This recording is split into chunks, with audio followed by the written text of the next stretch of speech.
What? Where am I? Space? What? Oh, hello there. Hello there.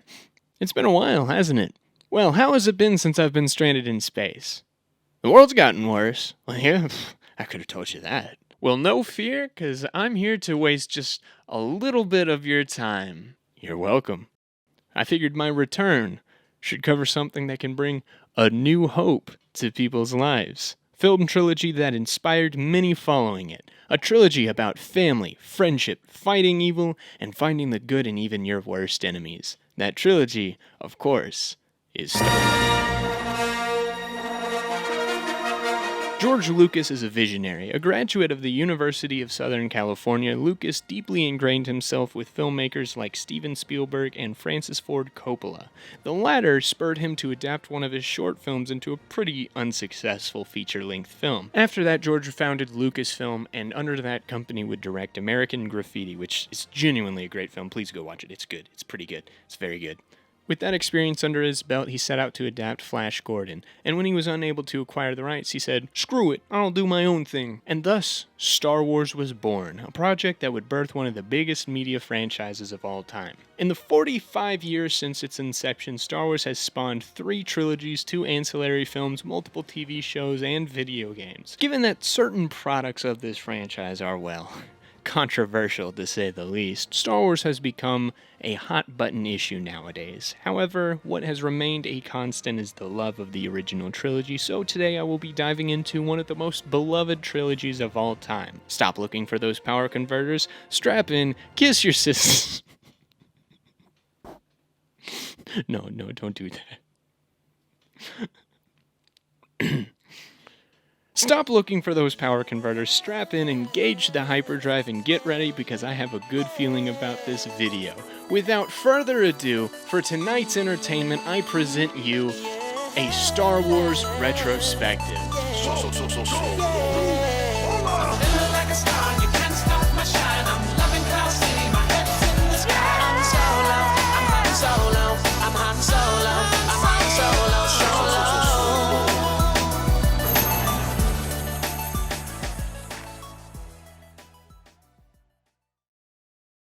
Look, I'm gonna be honest. I haven't seen these movies since 2015 when The Force Awakens came out. I know.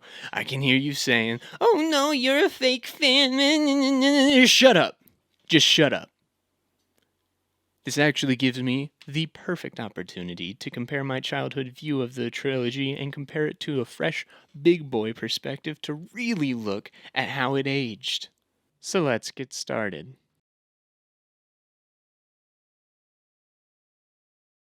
Alright. Well, I'm gonna try something different. I'm about to start watching Star Wars A New Hope. I don't even know if I'm gonna actually use this. We'll see how good this ends up being if you see it in the video. This is gonna be something I decide to do, I guess. This is Star Wars Episode 4, A New Hope. The film that started it all. Despite being in a nearly catatonic state at 1 o'clock in the morning while rewatching this movie, it was such a breeze. Before I give you some of my thoughts, I'd like to read a review from the Letterboxd user Austin Lash. This is the Star Wars movie I have the least thoughts about. It's such an easy movie to watch with the most iconic cast of characters in film history, timeless practical effects, and countless awkward and funny mistakes that just make the movie more endearing and lovable. That pretty much sums it up. Next movie. Oh, what, you wanted more? Okay, fine, I'll elaborate. The little goofs and gaffes in this movie definitely make it more endearing, enhancing its wondrous nostalgia. Okay, now all I'm waiting for is that one guy to bump his head on the door, because I don't know when that is in the movie, I just know it happens. There it is, and you hear it! Oh my gosh, you hear it too. You hear the doink. Nearly every line has gone into the iconic film dialogue canon. Honestly, I mean, I haven't seen this movie in over 5 years, and I can still quote at least half of it off the top of my head.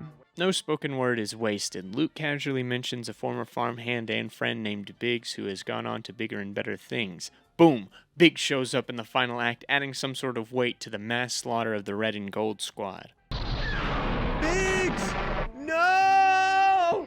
I especially love the allusions to the larger world of the Star Wars universe, the mention of the Clone Wars, the allusions to the Hutt crime family, and no, I refuse to address that special edition scene. The casual mention of the Emperor officially disbanding the Senate to become a military dictator, and of course the shrouded mystery of Obi-Wan and Vader's past and the Jedi. Despite the widely encompassing world we know now, this movie is pretty small scale. A farm boy who longs for adventure teams up with a wise old hermit, two bickering droids, a money-loving scoundrel and his first mate to rescue a princess from some Imperial generals and destroy their superweapon before it takes out a base of opposing rebels. This movie is one battle in the greater Star War. Yet, the world feels filled out. On Tatooine, we see stormtroopers patrolling, aliens hanging out at Mos Eisley. Hey, get those things out of here, gross CGI monstrosities. On Tatooine, we see stormtroopers patrolling, aliens hanging out at Mos Eisley Cantina, Jawas scavenging in the desert, and Tusken Raiders getting into conflicts with civilized people. The Empire clearly has a power structure with the unseen threat of the Emperor looming over them. The rebels feel like a ragtag group of freedom fighters who've managed to gain the support of governments like the Alderaanians. Now that we've talked about the supporting elements of the movie, let's talk about the two things that are most important to me in a film: story and character. This movie's nearly a perfect archetype of the first step in Campbell's hero's journey. It's literally on the Wikipedia page of the hero's journey. The call to adventure, crossing the threshold, diving into the belly of the whale, gaining supernatural aid, meeting the mentor, the comedic relief, the trickster, etc. It is the classic battle of good versus evil, and here it is told well with a clear, simple progression of events. Like I said earlier, it's just a breezy watch. The hero's journey was usually applied to mythology, but it transfers over to these more modern stories. To quote George Lucas, "It came to me that there really was no modern use of mythology, so that's when I started doing more strenuous research on fairy tales, folklore, and mythology. I started reading Joe's books. It was really eerie because in reading The Hero with a Thousand Faces, I began to realize that my first draft of Star Wars was following the classical motifs." Oh, jeez. That's such a bad... That's so bad. This is modern mythology, which is why people usually attribute this franchise with the genre science fantasy rather than science fiction. This is particularly notable with the Jedi and the Force. The Force is treated as an unseen deity of sorts, with the Jedi using their faith in it to wield some of its power. A particularly interesting scene to me is the scene where Han, Luke, and Ben have a discussion about whether or not the Force is even real. Han serving as the atheist or skeptic, Luke being a new believer, and Ben behaving as a wise priest. I guess now is as good a time as ever to talk about the characters. Once again, echoing Mr. Lash, this movie has an iconic cast of characters. The lovable scoundrel Han Solo is played with the natural charisma of Harrison Ford, having a nice straightforward arc where he learns to finally decide to fight for something bigger than himself, his own survival and money, even if he doesn't quite have full faith in the Force yet. The kind and wise Ben Kenobi has an air of mystery around him, with his own agenda not fully realized until his confrontation with Vader at the end. But rather than following through with his plan of vengeance, he sacrifices himself as a distraction for the crew to get away. Also, I get that I have the benefit of hindsight in this specific instance of multiple pieces of media expanding on Obi-Wan as a character, but I think the fantastic way the brilliant Alec Guinness portrays the aged Jedi leaves room for that kind of interpretation and inference. Carrie Fisher plays the spunky, sassy, and fierce Leia to perfection, and while not being a large part of the story, she does leave an impression. Chewbacca works well as the furry sidekick to Han. R2-D2 and C-3PO are consistent scene stealers for me, with their hilarious banter on par with an Abbott and Costello routine, courtesy of the brilliant Anthony Daniels and a couple of beep-booping electronics. Even Owen and Beru make an impression as a couple trying to protect their adventurous nephew from the dangers outside of their moisture farm by hiding his lineage. On the antagonist side of things, Darth Vader is one of the most iconic cinematic villains of all time for a reason. He's intimidating, powerful, imposing, fueled by a booming voice of James Earl Jones and the physical prowess of David Prowse. While his best pieces of character development are yet to come, I really like a lot of the subtleties of his character in this movie. He He isn't top dog on the food chain. Outside of a handful of scenes, dear old Darth is used as muscle for the main man Tarkin, who we'll get to in a second. He mostly leads in combat scenarios. He takes charge on the assault on Leia's starship, he leads the dogfight on the surface of the Death Star. He also takes some agency by proposing a plan that leads the Death Star directly to the Rebel hideout on Yavin Prime. Other than that, though, he's Tarkin's weapon. A scene I'd like to point out is the iconic scene where he force chokes Admiral Mahdi for mocking his faith. He uses his faith as a weapon of rage and vengeance, while a protagonist uses it for love and fighting evil. I find your lack of faith disturbing. Now, Tarkin. Peter Cushing plays this ruthless, arrogant man to perfection. Without lifting a finger, Tarkin demands respect from his subordinates, draws fear from his enemies, and is the only man who can talk down to Vader without incurring his wrath. Ultimately, his pride in his abilities and his weapon leads him to underestimate his opponent, and he dies in the awesome explosion of the Death Star. Now, you might have noticed that I neglected to mention a character. A very important character. Herein lies what might be the weak link of the film. Luke is annoying. Really annoying. Did you pick up some power converters? Shut up, Luke. He's introduced by whining to Uncle Owen about having to help him out with the droids. He whines and complains about a lot of things during the first half of the movie. Meanwhile, Mark Hamill seems to be acting in a sitcom from time to time, while the rest of the actors fill their roles perfectly, except for Wedge. Can you deliver your lines like a human being, please? What about that tower? You worry about those fighters, I'll worry about... Bro, Wedge, can you deliver those lines in any more awkward way?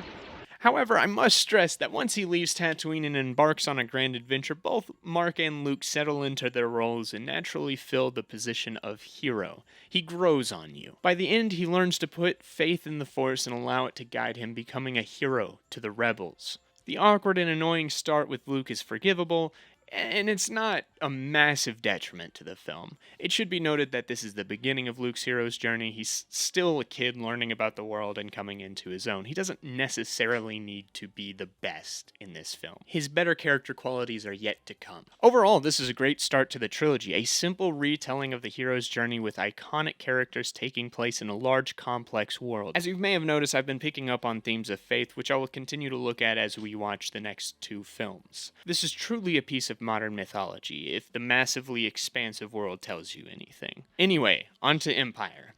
I wrote 2 pages for this. If this is the least I have to say about a Star Wars movie, I really hate to see how the rest of this franchise turns out for me.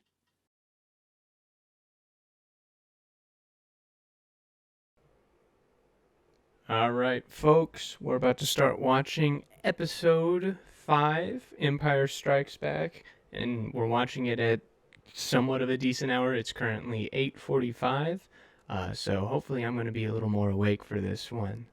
Here we go. Wow. Just wow. That's all I could really say after finishing this movie. I'd like to remind you, I haven't seen these movies in nearly a decade, so the impact of watching this directly after A New Hope has largely been forgotten. This film is directed by Irvin Kershner, taking over for George Lucas this time around, and you can tell, he brings a bit of edge here. This ain't your daddy's Star Wars. I was going to wait until the end to mention this, but I can't help but include it here. These movies look freaking amazing. That's all I could really talk about for most of this movie's runtime. Dude, this set looks freaking fantastic. That's such a cool shot. That's such a cool shot, too. Dude, these sets are I know I already said that, but these sets are fantastic. There are so many good shots throughout this trilogy, but in particular, this film. I'm a sucker for a good wide shot, and they abound in this movie. Peter Suschitzky is a master of shooting this film. So many of the shots he designed have become iconic images of cinema. These shots are also backed by some really good sets and locations. I'm always someone who prefers strong practical elements than CGI elements, and this film highlights why. Although this entry in the trilogy doesn't suffer from the CGI special editions as much as its predecessor. These locations feel lived in. They feel real. The Hoth landscapes echo the desert iconography of Tatooine with harsher environments. It's a vast, icy wasteland that threatens to kill literally anything daring to exist on its surface, even animals specifically bred to live in these conditions. I particularly love the Wampa's cave and the Wampa costume. Dagobah is an eerie swampland with gnarly cypress and mangrove trees digging their claw-like roots into the muck and a constant presence of fogs obscuring most of the swamp beasts from view, except for this monitor lizard for whatever reason. Like, seriously, why is there a monitor lizard here? What, is Dagobah just Florida? Is Yoda a Florida man? Luke, use the Force you must. Snort some ketamine we will and punch some birds. No, actually, that kind of makes sense. Anyway, Cloud City is a beautiful town in the skies of Bespin with so much white you'd swear you died and went to heaven. Until the Devil's Lackeys show up. I love how the pristine and pure look of the city contrasts with the seedy underbelly of scoundrels and weasels populating it. Sometimes a hive of scum and villainy looks really nice. Looking at the story, this is basically one great escape. Our intrepid gang of rebels is on the back foot trying to escape the Empire. There's a feeling of desperation here. Everywhere our crew looks for safety and help turns out to be a place of grave danger. Meanwhile, Luke is on Dagobah training in the Force facing his inner demons. That is until he experiences a vision from the Force of his friends encountering trouble on Cloud City, leading to a costly confrontation with one of the biggest twists in cinematic history. This scene is so good. The Carbonite chamber and maintenance rooms are great sets with eerie lighting, giving the scene hints of horror. The emotions packed into this conflict like sardines make this one of the best scenes in the trilogy. Obviously, the reveal that Vader is Luke's father is wonderfully done, punching both the audience and Luke in the gut that the father that Luke has held in such high regard is actually Obi-Wan's fallen apprentice. Then, Luke opts to risk killing himself rather than joining his father in universal conquest. Bruh. The pacing in this film is so tight, contrasting with A New Hope's childlike sense of wonder. Every scene in Empire has a sense of urgency. The rebels have to escape the Empire. Luke has to improve in the Force. There's a ticking time bomb hovering above every character's head throughout the runtime of this film. This is mainly due to the fact that the Empire is out in full force as an overwhelming threat. In A New Hope, all we see is their super weapon, the Death Star. But they're not powerless without it. We see their probe droids, AT-AT walkers, AT-ST walkers, and their super star destroyer. They turn former friends and employ ruthless bounty hunters to get what they want. They pull out all the stops in this film. You can't stop them, you can't escape them, you can't run. At every step of the way in this film, they continue to prove that sentiment. There's no grand explosion of the Death Star, there's no killing the bad guy, there's no riding off into the sunset, there's no Easter Bunny, there's no Tooth Fairy, there is no Queen of England. I couldn't help myself. Oh, and that's such poor timing too, oh no. Han gets captured and is shipped off to Jabba. Lando gets screwed over on a deal he made to protect his people. This deal is getting worse all the time. Luke finds out that a mass murderer is his father and gets his hand chopped off. However, despite all of this, I love how the last scene leaves the film off on a glimmer of hope that things will eventually turn out for the better. Our returning gang is just as good as ever. Luke is comfortably filling in the role of a rebel hero, coming up with clever strategies to win skirmishes with the Empire, like using the tow cables on the snowspeeders to take out the AT-ATs. He's also more confident in using his lightsaber. However, despite this, Luke gets beat up this go-around. He's clawed and captured by the Wampa, nearly freezing to death when he escapes. He loses a hand to a man he just discovered was his father. He gets stranded on a swamp planet where he struggles to learn the way of the Force. This part of the film further develops the idea of what the Force is, a kind of life force that some people can tap into to achieve amazing things. Luke has found a new mentor to guide him in furthering his connection to this life force. He's still struggling with his faith, confidence, and anger, but he fails to overcome these issues at the end. Only when he's dangling from an antenna in the sky, dying, does he finally reach out to the Force. Luke can't rely solely on himself. He needs his friends, he needs his mentors, he needs the Force. He still has some issues boiling beneath the surface that he will have to work out in the next movie, but he has taken an important step towards becoming a true hero. He has been humbled. Han and Leia basically bicker like a married couple the entire film until they become official, right before Han is frozen in carbonite and shipped off. Han has become a natural leader to the rebellion, becoming a soldier that others have come to respect. However, Jabba's bounty looms over his head, making him a bit of a liability to his fellow rebels. But he's forced to stay because of the Empire's assault. He has to protect his friends at all costs. He turns to an old friend, who then promptly betrays him. He pursues a relationship with Leia with his classic Han wit. He finally wins her over with a kiss, and in his last moments before diving into the carbonite freezing chamber, not knowing if he will live or die, they have one final exchange that's just perfect. I love you. I know. Leia plays hard to get with Han and antagonizes him by kissing her brother. Hey, Luke, nope, don't react like that. Granted. They didn't know they were siblings. Heck, George Lucas didn't even know they were siblings until Return of the Jedi, so We're just gonna ignore that and sweep that under the rug. There we go. There we go. Okay, good. She finally searches her feelings and realizes what is true. She loves Han. I know. However, this is right before Han takes a carbonite dive. With that being the case and Luke clinging to life, she becomes the de facto leader to get them out of Cloud City. We also get a hint that she might be force sensitive when she hears Luke reaching out to her. The layers to Vader continue to get peeled back. He's still as ruthless as ever, killing his subordinates for their failures, recruiting bounty-hunting scum to do his bidding, constantly changing his deal with Lando and telling him to deal with it, and testing out a potentially deadly freezing process on Han just because, why not? However, you can tell he does care for his son, so much so he proposes overthrowing the Emperor so they can have a father-son world-conquering business. Sure, he could just be grooming Luke into becoming a Sith apprentice so that he can kill his master, as per usual with the Sith. But I'd like to point out the scene where Vader learns that Luke is his son. When Palpatine says Luke cannot be allowed to become a Jedi, implying that the boy should be killed, Vader proposes that he should take Luke under his wing, but there's a subtle hint of earnest begging in his voice. He just continues to prove himself a great villain. Chewbacca gets more time to express himself with his despaired roars playing my heartstrings perfectly. Oh no, Chewbacca. Also, his little dynamic with C-3PO as he tries to fix the human-cyborg relations droid is just great. Speaking of 3PO, him and R2 are separated for most of the film, leading to their reunion feeling incredibly sweet on Cloud City. On their own, they work well as supporting characters, with 3PO's worrywart pessimistic comedic relief providing quite a few chuckles for me. Ben's ghostly self trains to guide Luke on his journey to connecting to the Force, but he's revealed to be a liar by Darth. Even Wedge is improved in this movie. Yeah, good job, Wedge. You're doing better.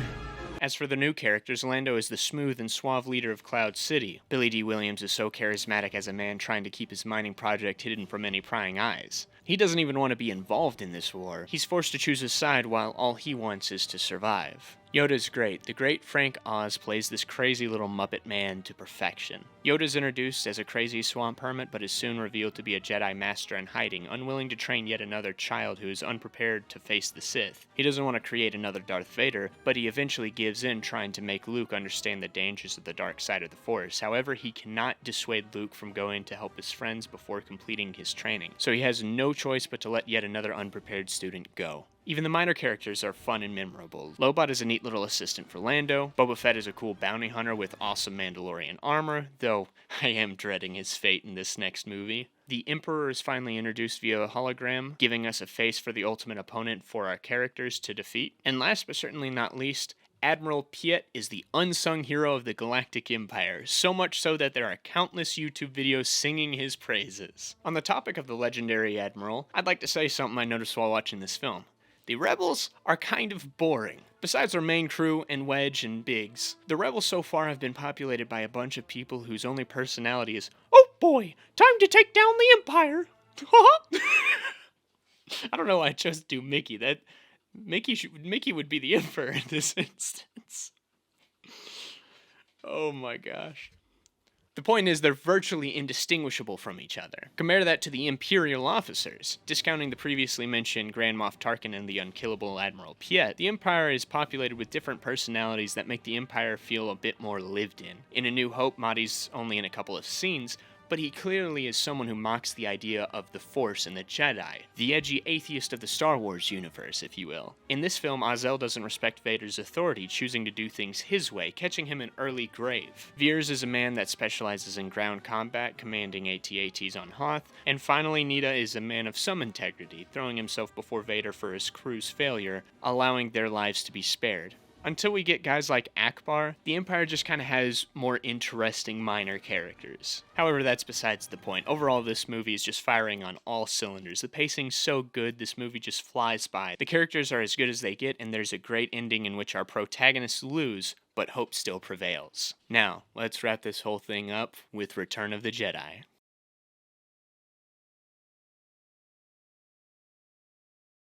We're about to watch Star Wars Episode 6, Return of the Jedi. It is currently almost 10:30 in the morning, so we're actually doing a morning stream now. So I should be fully awake for this. We'll see though. Let's get this started. When I was a kid, this was my least favorite Star Wars movie. I really liked the first two movies in this trilogy, and I loved the prequels. But this movie kind of scarred me. I hated the first 40 minutes because it was just gross. But nowadays it seems to be people's favorite of the trilogy or least favorite, depending on who you ask. Unfortunately, I still fall into the latter category, but not for the same reasons as my child self. The locations are still some of the best parts of these movies. Jabba's palace is populated by many new and unique aliens from the Twi'leks, the Gamorreans, the Kowakian monkey lizards, the Rancor, and whatever Max Rebo is, all shown with fantastic practical effects. It's a grimy palace for criminals and vagrants all under the charge of the giant slimy slug Jabba. And Ben thought Mos Eisley was a den of scum and villainy. Endor is a dense forest planet populated by cannibal teddy bears. It feels like an untouched and feral planet with the Empire's industrial buildings encroaching on its natural beauty. The Ewok village is like a giant network of treehouses, and the little kid in me just loves it. It's probably the planet that feels the most familiar to our own. The throne room feels dark and malevolent. The dark side is so prevalent here, you can almost see it. However, this room is located within the second Death Star, which does kind of feel a little derivative of A New Hope. Kind of bouncing off that point, the pacing kind of suffers from this familiarity. We spend the first act on Tatooine, Luke revisits Dagobah, and in the end there's a final showdown with yet another Death Star. It borders a bit too much on the line of being derivative and being familiar. What also doesn't help the pacing is how the first act feels detached from the rest of the story. In A New Hope, the first act introduces us to the main cast of characters, establishes the main threat of the Empire, and exposes us to the larger world of the galaxy. In Empire, the first act catches us up with the characters and kicks off the great escape from the Empire. However, in Return, the first act is about rescuing Han from Jabba. Does this come back in any meaningful way? Not really. Jabba and his crew die. There's no lasting consequences for this sequence. This would be fine if Jabba was more actively involved in the plot before this movie, maybe acting as a secondary antagonist. But if you don't count the deleted scene from A New Hope that was added later in Special Edition, this is the first time we see Jabba. Han's bounty only comes into play towards the end of the previous movie when Boba Fett teams up with the Empire to collect it. I mean, even if Boba Fett was more actively chasing Han from the get-go in New Hope, that would make this payoff feel a little more worthwhile. As it stands, it feels a little detached. The sequence, while fun, seems to only serve a few purposes. First, we obviously need to get Han back into the story after the ending of Empire. Second, we needed an introduction to Luke as a Jedi Knight, which is admittedly pretty cool. Aw, shoot, I will say though, this is an epic introduction to Luke. That shot, and then he comes in, he's got the hood over his head. Oh shoot, my man's doing the Force choke. Dude's doing the Force choke, that's pretty epic. Third, we needed to make sure Jabba's bounty wasn't something Han had to worry about going forward. And fourth, well, let's just say there's a reason why this franchise is popular amongst teenage boys.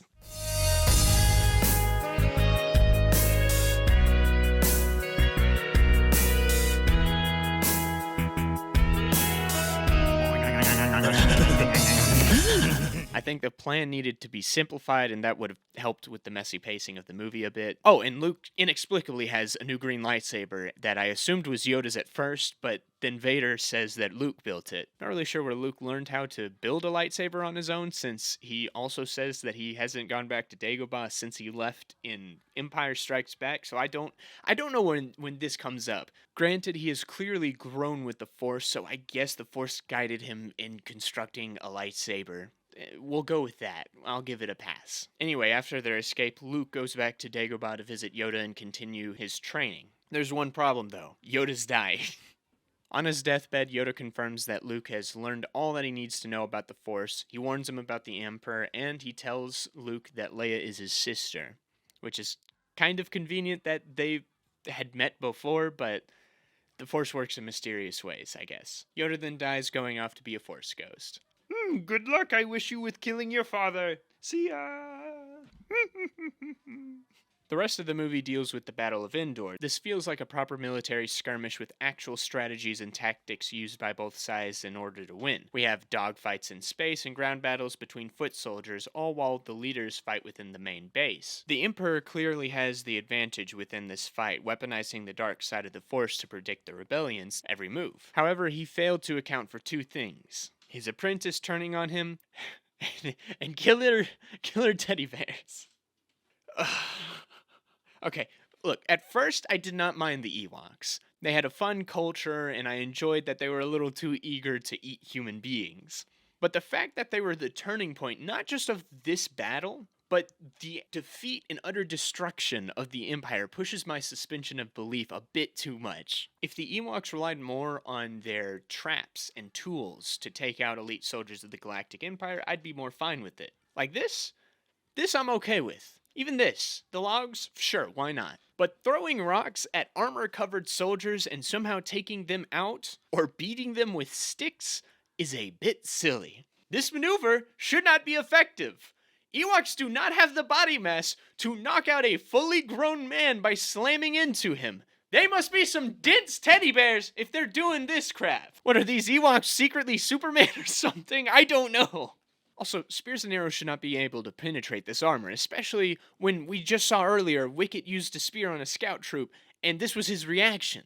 What the?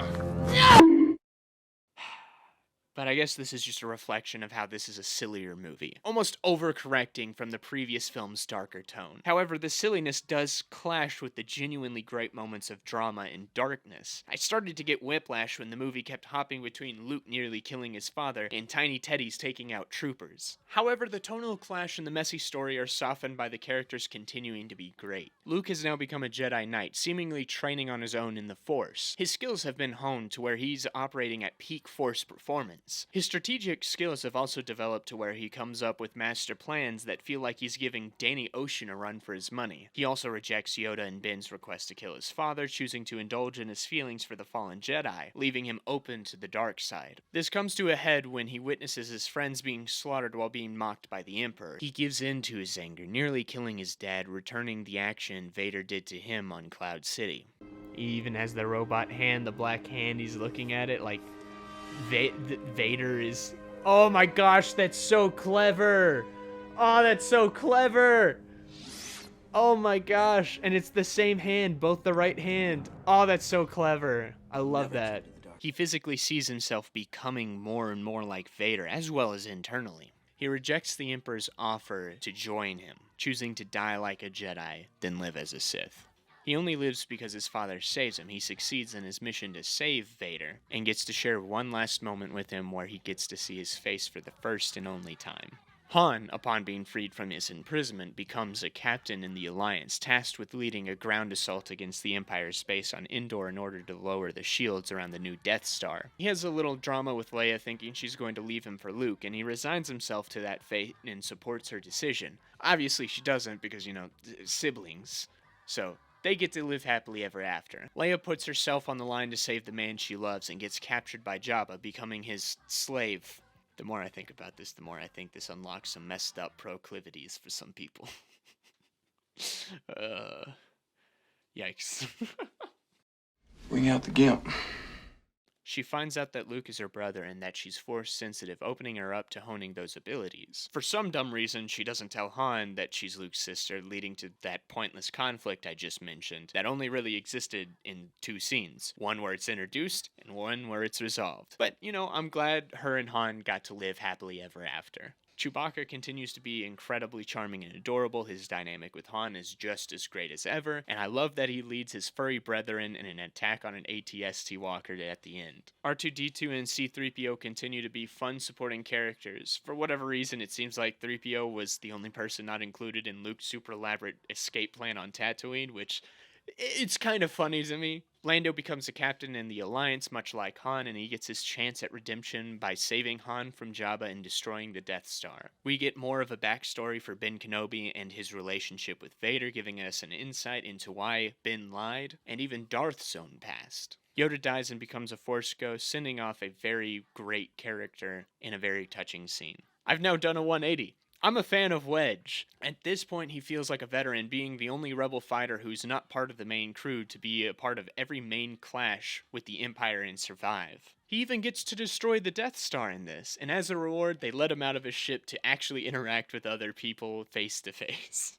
Vader is at his most conflicted. Every interaction he has with Luke showcases the inner struggle between his love for his son and the dark side. He famously sacrifices himself for his son when his master pushes Luke to the point of death. As Luke writhes on the floor, he reaches out to Vader for help, calling him father. Darth finally gives himself over to the light side, throwing the Emperor down a shaft. He admits Luke was right and that there was still good inside of him, and he dies. We get definitive proof that he's been redeemed when his Force ghost is shown hanging out with Yoda and Ben at the end of the movie, completing this fantastic villain's arc. Supplanting Vader as the main villain is the Emperor, who we later learn is called Palpatine in the prequels. After being hyped up throughout the trilogy as this vile man deeply ingrained within the dark side, old Palpy certainly lives up to his reputation. His evil cackle is haunting, his malevolent grin is skin-crawling. He arranges for the death and destruction of many people's lives just to corrupt one young man. When he fails in that regard, he reneges himself to torturing Luke to death, knowing he can try again with Leia. For all his planning and genius, his overconfidence fails him when he neglects to consider that his faithful apprentice may still have some light within him. Well, that and the fact that a bunch of feral teddy bears are somehow a competent military force.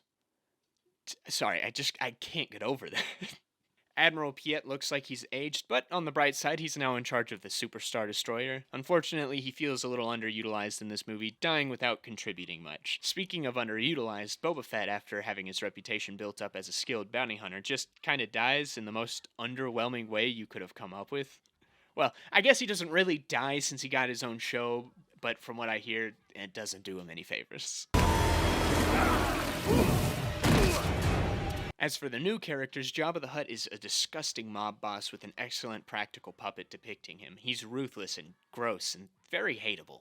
Bib Fortuna gives off the vibe that he's an opportunistic weasel, and I don't trust those shifty eyes. Jabba's palace is populated by all kinds of fun characters, my favorites being Max Rebo and the insanely evil Salacious Crumb, though mainly because of his name. The rebellion is finally populated with some interesting characters. Akbar is a seasoned admiral who leads the assault on the Death Star and obviously gets his famous line, "It's a trap!" Mon Mothma is introduced as the leader of the Alliance with a gravely serious disposition. And Ian Nubb is Lando's snarky co-pilot with a very fun design. I already said my piece on the Ewoks, but I'll add this. I did like Wicket's interaction with Leia. So yeah.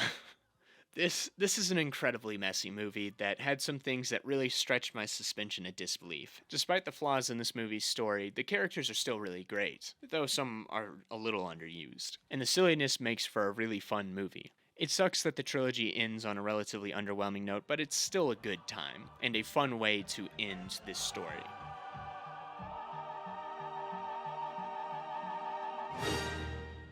And there we go, that is the original trilogy of Star Wars, but before we wrap up, I'd like to address 4 more things as they apply to the trilogy as a whole.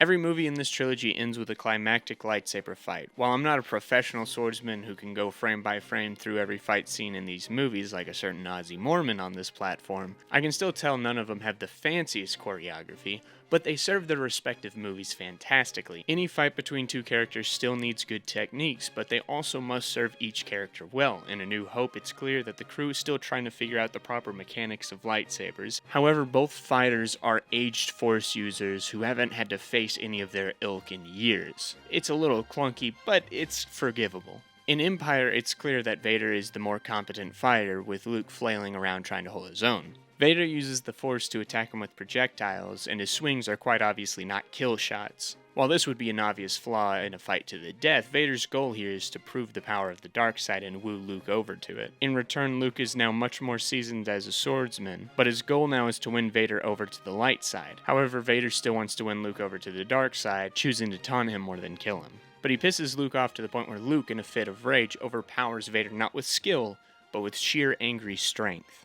Each fight in these movies reflects on who the characters are and their goals in these moments, making for some of the more memorable and iconic moments from this trilogy. While watching these movies, I had taken notice of how the Jedi were developed as an ancient religious order. And while I mostly address this with terms from Western religions, as that's what I'm most familiar with, it is clear that the Jedi are inspired by more Eastern religions. I don't think they draw from any one specific religion, though. From the limited information we get about the Order in this trilogy, the Jedi live as monks, and with their order being nearly gone, they also mostly live as hermits. While they seem like honorable warriors, there are still flaws in their thinking. Redemption seems like a foregone conclusion once you fall into the dark side. Luke rejects this way of thinking and reinvents the Jedi Order with hope. I'll also add that the Force Ghost thing seems to draw from some Eastern religious beliefs that once you transcend and die, you become one body with all the other transcended. Force Ghost acts in a similar vein. When the Jedi die, they become one with the Force, with some being able to communicate with living Jedi to lend them wisdom. There's still a lot left to be fleshed out, but we get enough in this trilogy to have a solid foundational understanding of what the Jedi are. You may have noticed from some of my clips that I watched the special editions of these films. In general, they weren't a huge detriment to my viewing. Most of the egregious editions have become memes at this point, so I could just roll with them. In Empire, I didn't really notice most of them except for the additions on Cloud City. Most of them were actually quite good, giving more visual depth to the hallway scenes. The only awkward CGI addition that I saw was this exterior shot. In A New Hope, the most egregious special edition change was the atrocious addition of the CGI beast in the exterior shots of Mos Eisley. They stand out way too much from the surrounding practical aliens. Actually, no, wait, no. The most egregious was making Greedo shoot first. It looked completely unnatural and completely changes the characterization of Han when we first meet him. And then there's the Jabba scene, which honestly I just kind of ignored. In Return, the celebration scenes were fine, even though the addition of Coruscant and Naboo are kind of pointless within the context of the OT. And Hayden Christensen replacing Sebastian Shaw is fine, since I don't think Luke should really recognize a non-burnt Vader either way. I actually kind of dig the addition of the beak and the tentacles to the Sarlacc, making it more beastly, but what I really hated, and honestly probably the worst of the special edition changes for me personally, is the Jedi rock sequence. Oh, that looks so terrible! Ah! I'm scared!